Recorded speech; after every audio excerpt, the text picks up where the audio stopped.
আসসালামু আলাইকুম। আরও একবার স্বাগত জানাচ্ছি আমার ইউটিউব চ্যানেল আপন বারান্দায়। আজকে আমরা দেখব কিভাবে কাটা মুকুট গাছ থেকে কাটিং পদ্ধতিতে চারা করা যায়। খুব সহজে চারা করার পদ্ধতি। চারা করার জন্য আমি এখানে একটি আমার কাটা মুকুটের মাতৃ গাছ নিয়ে নিয়েছি। এখানে কাটা মুকুটের যে গাছটা আপনারা দেখতে পাচ্ছেন সেটাতে আসলে অনেকগুলো শাখা প্রশাখা আছে এবং গাছটাতে বর্তমানে প্রচুর ফুল আছে। আমি এই গাছটা আমার দোআঁশ মাটিতে লাগিয়েছিলাম, সাথে বালু এবং গোবর মেশানো ছিল। তো এই গাছ থেকে আমি কাটিং পদ্ধতিতে নতুন চারা করব। কাটিং পদ্ধতিতে নতুন চারা করলে যেটা হয় যে বংশবৃদ্ধি করতে খুব সহজ হয় এবং গাছের কোনো প্রকার ক্ষয়ক্ষতি হয় না, বরং গাছ থেকে কাটিং করলে গাছ আরও দ্রুত বৃদ্ধি পায়।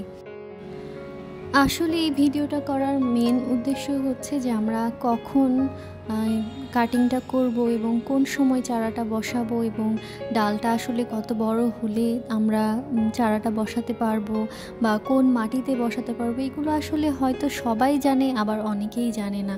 আমিও এক সময় জানতাম না যে কখন কাটিং করতে হয় বা করতে হয় না, বা কিভাবে করতে হয়, কতটুকু করতে হয়, এগুলো আসলে অনেকে জানে আবার অনেকেই জানে না। তাই আমার এই ভিডিওর মাধ্যমে যদি একজনেরও উপকার হয়ে থাকে তাতেই আমি অনেক খুশি। তো আমার এই গাছটা আসলে অনেক বড় হয়ে গেছে, আর কাটা মুকুট পানি একদমই অপছন্দ করে। যত বেশি পানি দেওয়া হবে তত বেশি গাছ পচে যাবে।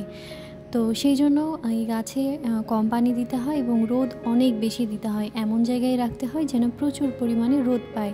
আমারটাও বারান্দায় থাকে এবং সব সময় রোদ পায়। তো আমার গাছটা আসলে টবের তুলনায় বেশি বড় হয়ে গেছে। একদমই একটা ছোট্ট একটা ডাল লাগিয়েছিলাম আমি, সেখান থেকেই এত বড় হয়ে গেছে এবং টবটা চেঞ্জ করার সময় হয়ে গেছে। তবে আমি খুব বেশি বড় টবে দিব না, একদম ছোট টবে দিব যেন পানিটা দ্রুত শুকিয়ে যেতে পারে। তো আমি এখন একটি ডাল নির্বাচন করেছি, যে ডালটা বা যে কাটিংটা আমি কাটবো এই গাছ থেকে এবং সেটা থেকেই আমি চারা তৈরি করব। আপনি চাইলে কাঁচি দিয়ে অথবা ব্লেড দিয়ে অথবা ছুরি দিয়েও আপনি কাটিংটা করতে পারেন। আমি এখানে একটি ছুরি নিয়েছি। কাটা মুকুট অথবা এই টাইপের যে কোনো গাছ কাটিং করার পর একটু খেয়াল করে দেখবেন যে কাটার যে জায়গাতে কাটা হয়েছে সেই জায়গা দিয়ে সাদা আঠালো টাইপের রস বের হয়। তো এখানে আমি এটা কাটার পর যে রসগুলো বের হয়েছিল সেটা আমি টিস্যু পেপার দিয়ে মুছে নিয়েছি। কিছুক্ষণ একটু অপেক্ষা করলে বা মুছে নিলে আঠাটা বের হওয়াটা বন্ধ হয়ে যায়। তো এরপর আমি এখানে মাটি নিয়ে নিয়েছি একটি 1 টাইম গ্লাসে, এবং মাটিটা অবশ্যই বালু মিশ্রিত মাটি হতে হবে। তো আপনারা চাইলে এখানে পাতাগুলো, যে কাটিংয়ের পাতাগুলো, সেগুলো ফেলে দিতে পারেন। এখানে আমি ফেলে দিইনি, এমনিতেই কিছুদিন পর পাতাগুলো শুকিয়ে পড়ে যাবে। আপনারা চাইলে পাতাগুলো ফেলে দিতে পারেন। এরপর যেটা করতে হবে, এই কাটিংটা বসানোর পর সামান্য পরিমাণে স্প্রে করতে হবে এবং এই স্প্রেটা প্রত্যেক দিন করার কোনো প্রয়োজন নেই, মাঝে মাঝে করলেই হবে, যেহেতু এরা একদমই পানি পছন্দ করে না। আর আমি 1 টাইম গ্লাসের নিচে আমি ছিদ্র করে নিয়েছি, যেটা পানি নিষ্কাশনের ব্যবস্থা করবে। আর এখন আমি যে কাজটা করব, এই 1 টাইম গ্লাসের এই কাটিংটাকে আমি একদিনের জন্য ছায়ায় রেখে দেবো এবং পরবর্তী দিন থেকে আমি একদম কড়া রোদে রাখবো, তাহলে খুব দ্রুত শেকড় চলে আসবে।